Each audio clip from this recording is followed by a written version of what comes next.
Let's talk about depression and how early years experiences leads to depression. Now, I deal with many hundreds of people that are feeling depressed with their lives. And I would say over 95% of them share a different variation of a similar childhood experience. Okay, and what is this childhood experience? It is emotional neglect, emotional abuse, emotional trauma, whatever you want to call it. But essentially, these people felt rejected as a child. Okay? And what does that look like? Now, as a child, getting rejected is a lot different from getting rejected as an adult. So it can be, for example, having parents that are emotionally needy, that need stuff from their children in order for them to give love. It can be emotionally absent parents who are just too busy. And when that child looks to them to be mirrored and seen and loved, they're just too busy to do it. The parents probably don't even notice, but the child does. The child is always looking out. Am I loved? Am I safe? Am I seen? And if they're not, the child makes certain assumptions. These assumptions can stay with us for our whole life, unfortunately. But some of these assumptions can be, I'm not worthy of love. I'm just not good enough. Yeah? If I express myself authentically, I'm going to be rejected. Or I have to make other people happy in order for me to receive love. Or I have to change myself, to change my personality in order to be worthy of receiving love. And these tricks might work when we're a child because we might make our parents happy, we might do good things. We end up doing what our parents want us to do to get that nugget of attention that keeps us alive. Now, the problem is when we leave home and we come out into the big wide world, we still have these assumptions that turn into kind of the rules of our life and our how we look at ourselves. But then we put coping mechanisms around these assumptions because to be rejected is painful. Yeah, and these coping mechanisms can look like people pleasing, which I've talked about before, which is generally playing a role. It's not being yourself. It's being hypersensitive to what other people feel like. So you change your personality. I was good at doing this in my 20s. You change your personality to be liked by everybody, to get that reassurance, to be loved. You have a fear of being vulnerable.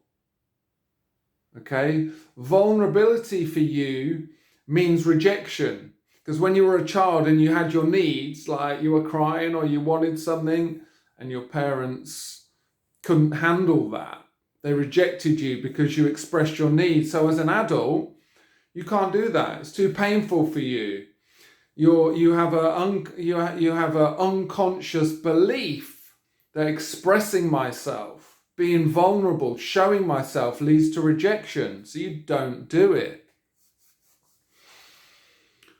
Fear of actual rejection itself. So passing by opportunities. So many people do this. Not taking risks, taking the safe option, and not going to speak to that person that you're drawn to. Your heart's singing for you to go and speak to this person, but you can't bear the thought of being rejected. Or that business or that career or that passion, that purpose that you're driven to do, but it's just the thought of doing it and not being successful and being rejected is just too much for you to bear, so you don't do it. Okay, these are all examples of the unconscious beliefs and the coping mechanisms that come from emotional trauma.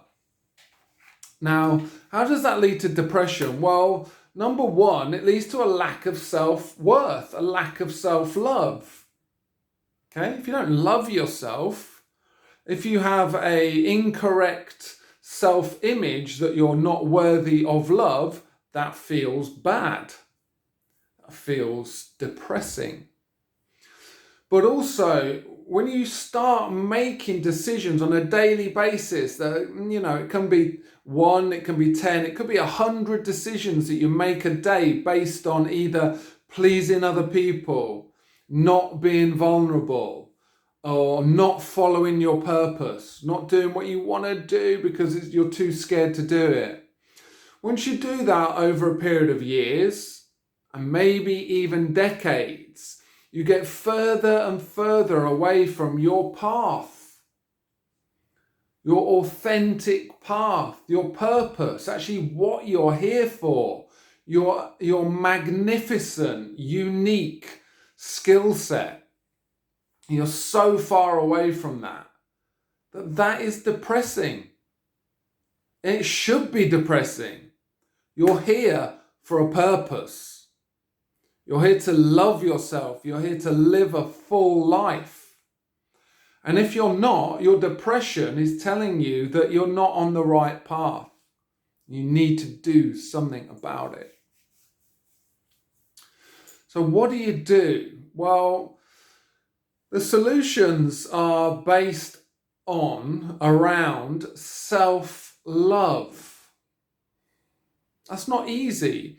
That's not easy when you've never loved yourself and you don't know how to do it. But that's what I support people to do every day. And the other thing is picking apart these coping mechanisms. So what are you doing in your daily life to cope, to stop yourself from being rejected? Why are you doing that? So what beliefs, what unconscious limiting beliefs do you have about yourself? And where did they originate? What experiences did you have as a child that told you you were not good enough? You were not worthy of love, where you felt rejected? Exploring all that, bring it into the consciousness, healing it is how you transform your life from something that's completely disconnected and feels depressing to something that's based on self-love and purpose and connection. And believe me, that's not a depressing experience. Hope that helps. Let me know if you've got any questions.